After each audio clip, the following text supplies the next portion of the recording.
El Instituto Mexicano de la Radio presenta Luchando por la Justicia. De los especialistas a tus oídos. Luchando por la Justicia.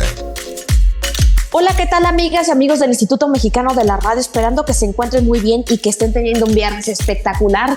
Yo soy Jessica Torres y nos escuchamos como cada viernes aquí en el IMER, en donde pueden escucharnos a través de la radio tradicional, también en plataformas digitales y en la aplicación del IMER. Y el día de hoy tenemos de nueva cuenta a nuestro querido magistrado Moisés Molina, quien es integrante del Poder Judicial y pues bueno, integra el Tribunal Superior de Justicia del Estado de Oaxaca. Justamente lleva la Sala Constitucional, ni quién mejor que él para explicarnos este tema de prisión preventiva, pues que se ha analizado mucho a nivel mediático porque es una medida, una acción que se utiliza para ciertos delitos graves y requieren autorización judicial. Y pues también se ha dicho que es una medida excepcional para las garantías de libertad que establece la Constitución. Y pues bueno, esta medida de prisión preventiva pues no significa que ya está resuelto el asunto, significa que es una acción que se utiliza de forma preliminar a una resolución para asegurar que la persona que en dado caso pudiera cometer o haya cometido el delito se sustraiga de la justicia y pueda llevarse un buen desarrollo penal y también pues proteger a las víctimas. Pero creo, magistrado, bienvenido al Instituto Mexicano de la Radio. Muchas gracias, Jessica, es un placer. Igualmente, querido. Y pues bueno, platícanos de qué va esta prisión preventiva, porque muchos han cuestionado que si es constitucional, que si es acorde al Código Nacional de Procedimientos Penales, que si hay algunas acciones que no siempre ameritan esta prisión preventiva y algunos delitos que sí. Entonces, platícanos, explícanos de qué va esta figura. Con mucho gusto. Mira, primero hay que distinguir entre la prisión preventiva y la prisión preventiva oficiosa. La que es muy cuestionada es la segunda, la prisión preventiva oficiosa, que podríamos llamar también, para que la gente nos entienda, prisión preventiva automática, que es aquella que no necesita de ningún razonamiento, de ninguna justificación, de ninguna motivación por parte del juez, sino que el juez tiene la obligación de imponerla automáticamente tratándose de determinados delitos que pueden ser considerados como graves y que están perfectamente enumerados en el artículo 19 constitucional, ¿no? Esta segunda figura de la prisión preventiva oficiosa automática es la que ha generado debates muy intensos, pero es una figura cuyo contenido y cuya naturaleza no debíamos estar ni siquiera debatiendo en México, pero este es producto de un tema cultural que tenemos en nuestro país y que tiene que ver de cómo vemos los mexicanos al derecho penal. Oye, magistrado, y ahorita que nos platicas pues que existe esta prisión preventiva que es la oficiosa, que es la más cuestionada, pues ¿qué tipo de delitos son los que ameritan esta prisión preventiva? Es decir, que no ameritan un análisis del caso en sí mismo, sino que entran de inmediato. Mira, el artículo 19 constitucional nos da una respuesta, ¿no? Y son delitos que tienen que ver, por ejemplo, con violación. Últimamente se incluyeron delitos que tienen que ver con delitos electorales, delitos relacionados con armas de fuego y explosivos, con el tráfico de hidrocarburos, delitos que tienen que ver con la defraudación fiscal, violación, homicidio, ¿no? Son tipos penales muy específicos y respecto de los cuales, pues el juez ya no tiene ni siquiera que acreditar nada para poder dejar al presunto responsable en libertad, ¿no? ¿Qué es lo cuestionable de esta figura? Que en México la tenemos prácticamente como una condena anticipada, ¿no? Seguramente todos hemos escuchado hablar del principio de presunción de inocencia, ¿no? La famosa presunción de inocencia, que significa que toda persona acusada de cualquier delito es inocente hasta que no se demuestre completamente lo contrario. Y esa es la finalidad, el objetivo del proceso penal, la averiguación de la verdad, por una parte, procurar que el responsable, el culpable, el autor del delito no quede impune, que la víctima sea reparada en sus derechos y obviamente, pues esto está implícito, que no mandemos los jueces inocentes a las cárceles. Detrás de esta figura subyace todo este trasfondo que da para muchísima reflexión, ¿no? ¿Y por qué digo que es controvertida? Porque cuando le estamos privando de la libertad a una persona que no ha sido declarada responsable de cometer un delito, una persona que todavía no tiene condena, pues entonces podemos preguntarnos, ¿y dónde queda este principio de presunción de inocencia? ¿Cómo lo vamos a encerrar si no se ha demostrado que cometió el delito? Y sí, sin duda ahorita pues nos invitas a reflexionar que, pues bueno, el juez todavía igual y no tiene elementos contundentes, todavía se sigue averiguando sobre estos delitos, como nos decías, que puede ser el homicidio, el genocidio, la violación, delitos electorales, delitos en materia fiscal, es decir, tributarios, y pues que bueno, requieren de ciertas pruebas, evidencias que sean contundentes, pues para acreditar que realmente se están realizando estos ilícitos y que el juez no tiene herramientas todavía adecuadas para resolver esta situación y que los ponen en prisión preventiva oficiosa y que sin duda pues lo vemos reflejado en la sobrepoblación en los centros de reclusión, no solamente de hombres sino también de mujeres, y que en dado caso pues puede ir en contra de los derechos humanos, porque nos hemos enterado además que no se resuelven estos asuntos de prisión preventiva oficiosa de forma pronta y expedita. Entonces luego hay casos en los que tardan muchísimos años en resolverse y pues bueno, esta persona nunca tuvo esta figura de presunción de inocencia como nos decías, simplemente entró a un centro de reclusión y en lo que se resolvía el caso pues estaban ahí investigando, pero la persona en prisión. Pero ¿qué se ha hecho al respecto? ¿Esto es constitucional? ¿Esto es viable incluso con relación a tratados internacionales? Imagínate tú que alguien te acusa de que eres responsable de desaparición forzada cometida por particulares y tú eres inocente, claramente. Cuando se te vincula a proceso, el juez no tiene que acreditar nada más que indicios. No se valoran pruebas, no se reciben pruebas, no se hace razonamiento probatorio. Únicamente necesita tener el juez indicios de que tú pudiste haber cometido el delito que se te está imputando para, en razón del 19 constitucional, meterte a prisión de manera preventiva. Por eso la prisión preventiva funciona, dicen, como una medida cautelar. Sin embargo, en México, pues adquiere esta forma de condena anticipada porque se ha convertido en la regla. Los jueces, pues a la hora de encerrar a una persona bajo estos supuestos, ya no hacen ni siquiera el más mínimo esfuerzo por razonar la medida, por tratar de acreditar si el caso amerita, pues que tú estés en prisión preventiva o no, ¿no? Se supone que el objeto de la prisión preventiva justificada u oficiosa, pues es uno, que no puedas presentar, estando en libertad, obstáculos para el desarrollo del proceso penal. Segundo, que no te fugues, ¿no? Que no evadas la acción de la justicia. Y esta prisión preventiva pues debe cubrir ciertos requisitos que son estándares internacionales que regula nuestra Convención Americana de Derechos Humanos, que es el gran tratado en derechos humanos vinculante para el Estado mexicano y para muchos países de América Latina. Nos obliga, ¿no? Entonces, se supone que para dictar cualquier prisión preventiva, sea oficiosa o justificada o razonada por el juez, pues primero debe ser absolutamente necesario. Y ahorita que nos platicas de estos indicios que deben de tener las y los juzgadores, pues quisiera que nos explicaras a qué te refieres con indicios, ¿no? O sea, nada más con que alguna persona diga que le consta que tú fuiste una persona que cometió un delito, ¿ya con eso es suficiente? Es decir, nada más por un mero dicho, ¿o cuáles son los indicios que realmente pues tienen validez desde esta autoridad que investiga, que son las fiscalías? Sí, y es otro de los grandes debates, desde los grandes exponentes del razonamiento probatorio, que es la rama jurídica que se encarga de esto,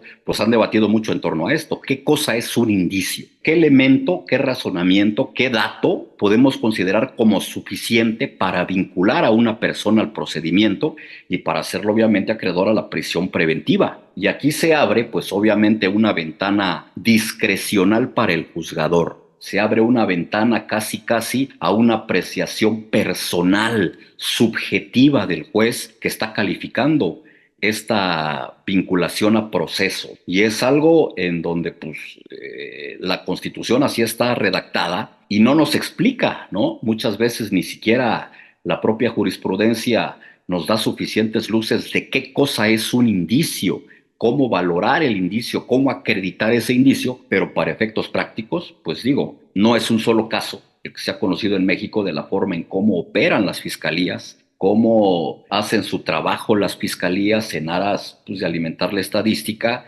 y acreditar éxito en su trabajo, pues logrando la vinculación de la gente a proceso. Entonces, puede bastar únicamente con el dicho de una persona que diga que le consta, que le diga que vio, que diga que escuchó, que diga que estuvo en el lugar donde se cometió el delito que se te imputa. Y ese elemento puede válidamente ser suficiente para que un juez te pueda vincular a proceso y consiguientemente si el delito por el que se te acusa está en el catálogo del 19 constitucional, pues claro que te voy a poner la prisión preventiva porque además es automática, no vas a tener ni siquiera oportunidad de defenderte y no puedes exigirle que justifique que esa medida es la medida adecuada para garantizar que no se hace un obstáculo para la investigación y para cerciorarse de que no te vas a sustraer a la acción de la justicia, que no te vas a fugar. Qué terrible situación. ¿Por qué? Porque hay una gran cantidad de personas en los centros de reclusión bajo estas condiciones de prisión preventiva oficiosa, en donde no hay certeza ni pruebas contundentes por parte de las fiscalías, y aunado a ello, pues bueno, esta figura de los indicios que es una figura que puede ser, muy subjetiva, muy discrecional por parte del juzgador, en el cual pues puede, alterar la vida, el destruir la vida de una persona solamente con el mero dicho de algún testimonio, de algún registro o que te vean como sospechoso de un delito que, como nos comentas, puede estar previsto en el artículo 19. Y bueno, una vez que, por ejemplo, ya se da este escenario, ¿a qué tenemos derecho como personas? Pues para, en dado caso, ser asistido por un abogado, para poder presentar pruebas y para solicitar nuestra libertad, porque nos explicas que esta figura de la prisión preventiva oficiosa pues entra de lleno, se aplica de forma directa y ya no hay forma de revertirlo. Entonces yo me cuestiono que si dentro de estas figuras como solicitar un abogado, a poder aportar pruebas para poder deslindarse de esta situación y solicitar una libertad, no sé, igual y bajo fianza, pues es posible que nos las otorguen. Pero querido magistrado, vamos a hacer una breve pausa aquí en el Instituto Mexicano de la Radio. No le cambien, estamos con el magistrado Moisés Molina platicando sobre la prisión preventiva en México. Nos está explicando sobre esta figura de el artículo 19 constitucional sobre la prisión preventiva oficiosa y cómo es que entra de lleno y aplica para las personas que están sujetas a una investigación y todavía no hay elementos contundentes, solamente hay indicios y que los indicios pues siempre pueden ser cuestionables. Regresamos en breve.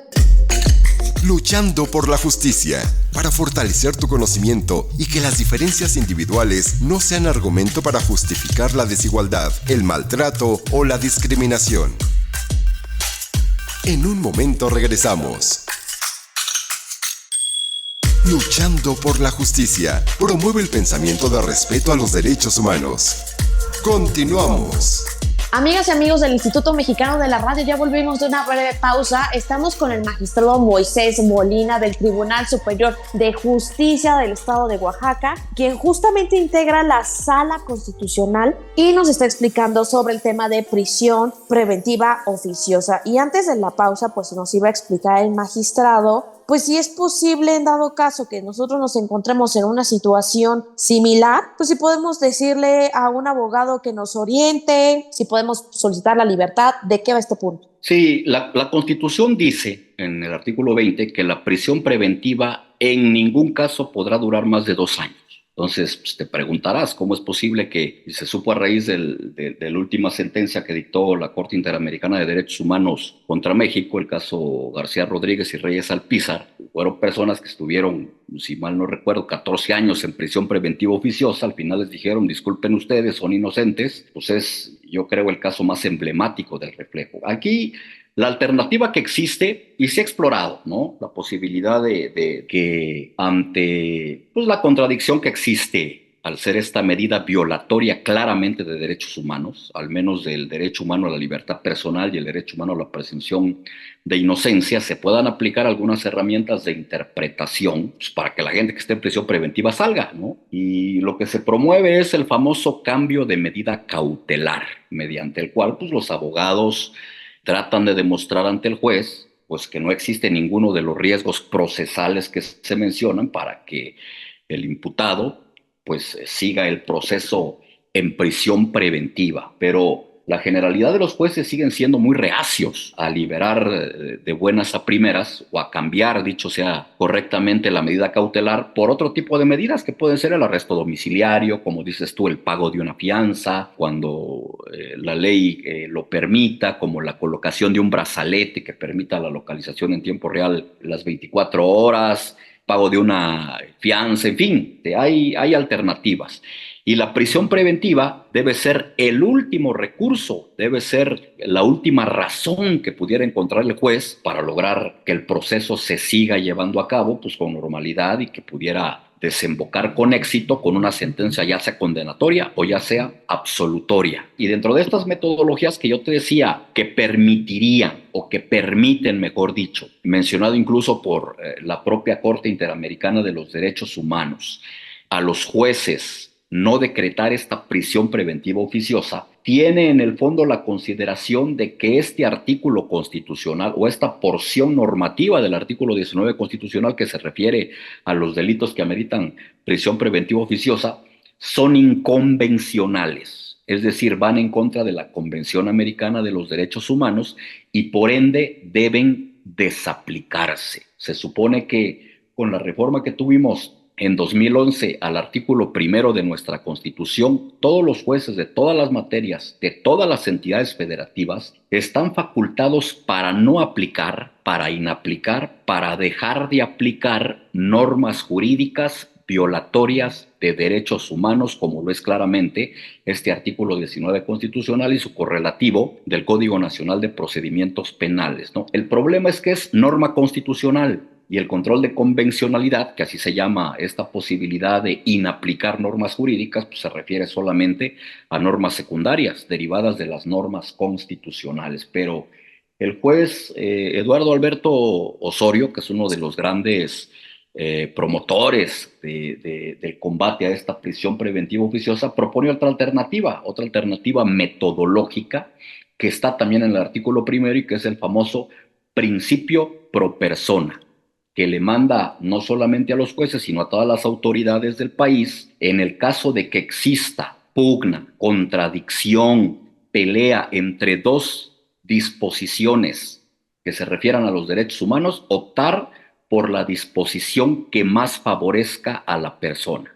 En este caso, pues tenemos dos disposiciones, la disposición constitucional del 19 y por el otro lado, la Convención Americana de los Derechos Humanos. ¿Qué tenemos que hacer? Pues aplicar la más favorable. Y por ejemplo, en este caso que nos explicas que pues la Corte Interamericana de Derechos Humanos pues ya ha ordenado al Estado mexicano el modificar la aplicación de la prisión preventiva justamente para garantizar este acceso a la justicia, bueno, ¿qué es lo que sigue? Vaya, los jueces van a seguir aplicando esta prisión preventiva y van a seguir con estas realizaciones de llevar a cabo la prisión preventiva por más de 2 años, es decir, como este caso que nos platicas, que fueron 14 años, es decir, seguir con la misma regla, las mismas prácticas que son irregulares, o ya vamos a poder transitar a un modelo más flexible.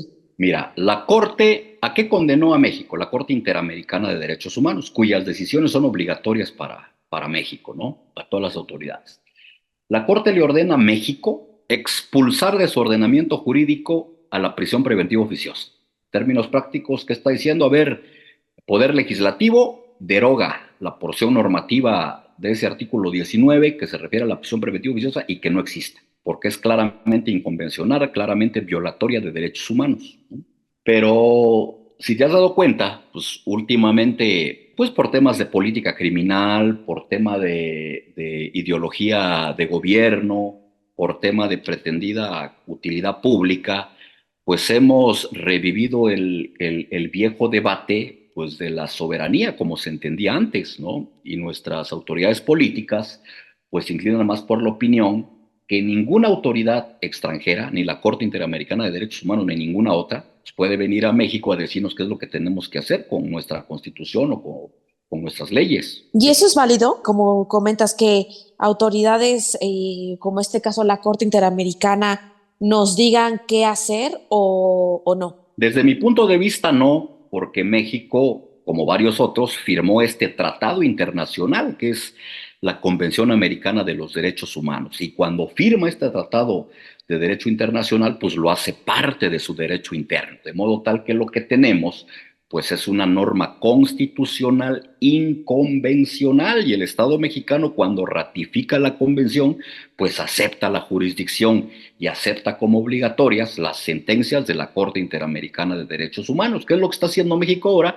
Pues incurriendo en responsabilidad. Pero ¿cuál es la sanción que la Corte le puede imponer a México? Pues ninguna. Simplemente podría ser a través de la OEA, pues convencer a un determinado grupo de países para que le apliquen sanciones de algún tipo a México, pues, lo cual, por supuesto, pues no va a suceder. Entonces ahí transitamos del terreno jurídico pues al terreno político y es el gran galimatías en medio del cual hoy estamos, porque mientras la Corte Interamericana le ordena a México expulsar del ordenamiento jurídico, desaparecer la prisión preventiva oficiosa, pues por un tema de política criminal y por un tema de deficiencia en el trabajo de las fiscalías, que así es, ya hay que decirlo, consideran como fundamental a la prisión preventiva oficiosa como una herramienta pues para combatir pretendidamente más eficazmente la criminalidad, que yo no veo que haya absolutamente ninguna relación, pero de fondo también está el tema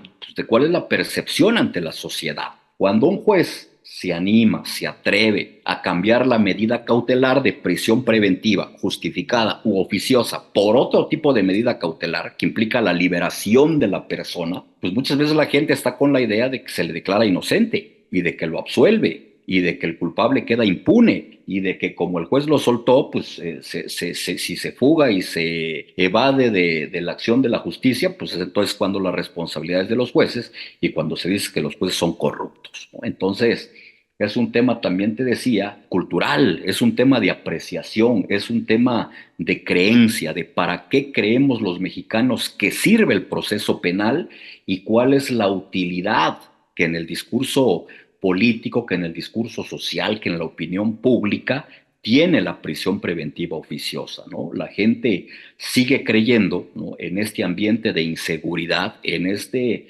entorno de fracaso de políticas públicas de prevención del delito, en este pues, ambiente de lo que vemos todos los días en los medios de comunicación, en las redes sociales, de muertes, de secuestros, de extorsiones, de cobros de piso y todo el fenómeno de criminalidad grave que tenemos en México, pues pareciera que la única salida, que la única solución, que el único remedio, pues es endurecer las penas, que es la y visión. quisiera preguntarte, ahorita que hablas de este punto, ¿realmente la prisión preventiva, ya sea oficiosa, justificada, a reducir los índices de impunidad, de criminalidad, de la comisión de delitos, realmente es una acción que, por más dura que sea, realmente es eficaz? De ninguna manera, incluso vamos más allá, ¿no?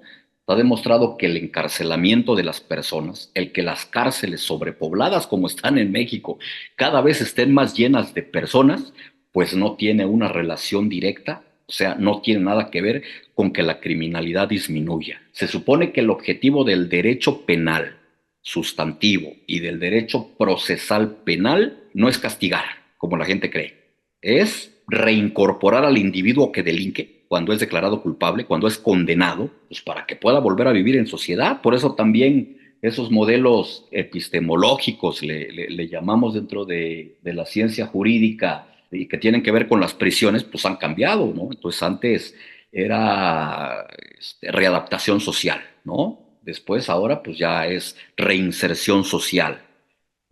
Antes, mucho antes, pues eran las correccionales, ¿no? Entonces, todo este cambio, pues de alguna manera no se ha acompañado con resultados reales y pareciera que el derecho penal tiene como fin prioritario castigar castigar y castigar, y entre más años le pongamos de prisión a los delitos, pareciera que vamos a tener un modelo penal más exitoso. Más eficaz. Sin duda, o sea, nos invitas a la reflexión que si realmente esta figura de prisión preventiva previene el delito, garantiza la investigación contundente en los juicios, es una protección garantizada a la sociedad. También, por su otra parte, si no es una violación a derechos humanos, si realmente se previene o no de la comisión de los delitos, los costos económicos y recursos humanos que requiere también las prisiones, los centros de reclusión y la sobrepoblación en los centros de reclusión